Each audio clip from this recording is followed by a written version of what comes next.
Hola, vamos a hacer una práctica sobre la ley de Gay-Lussac, o también conocida, como la ley de los gases a volumen constante. ¿Qué es lo que decía la ley de Gay-Lussac?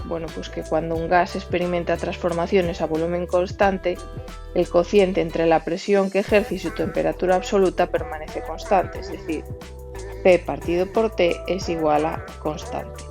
Esto es lo que dice la ley de Gay-Lussac como recordatorio. Y vamos a ver el problema. En una bombona de 500 mililitros hay un gas que ejerce una presión de 850 milímetros de mercurio cuando se encuentra a 80 grados. ¿Hasta qué temperatura lo podremos calentar sin temor a que la presión se duplique? Vale, pues vamos a ver los datos iniciales. Inicialmente la presión del gas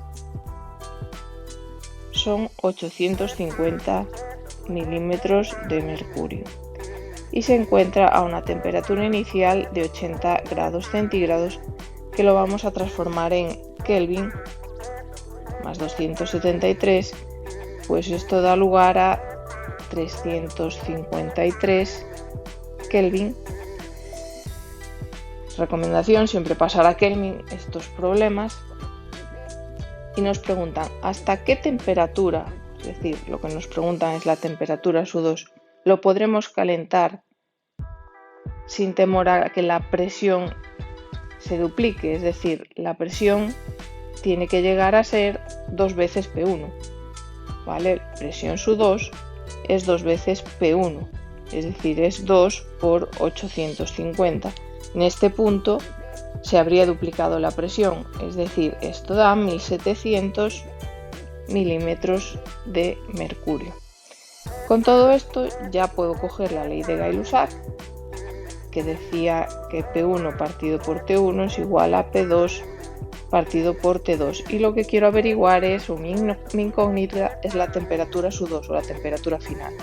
Para esto pues despejo T2 es igual a P2 partido por P1 multiplicado por T1, y paso a hacer las operaciones. La presión SU2 son 1700 milímetros de mercurio, la presión SU1 o presión inicial son 850 milímetros de mercurio, esto y esto se me van, y multiplico por la temperatura inicial, que son 353 Kelvin. Hago toda esta operación y me da 706 Kelvin. Y con esto habría respondido el problema. ¿Hasta qué temperatura lo podremos calentar sin temor a que la presión se duplique? Es decir, a 706 justo la presión se me habría duplicado, es decir, no puedo pasar de esta temperatura, porque de lo contrario pues excedería esa presión, ese límite de presión, que es el doble de la presión inicial. Esto, si queréis, lo podéis transformar a grados centígrados, dado que la primera temperatura, o T1, nos la dan en grados centígrados, pero que si lo dais en Kelvin también estaría bien. Y esta es la solución del problema.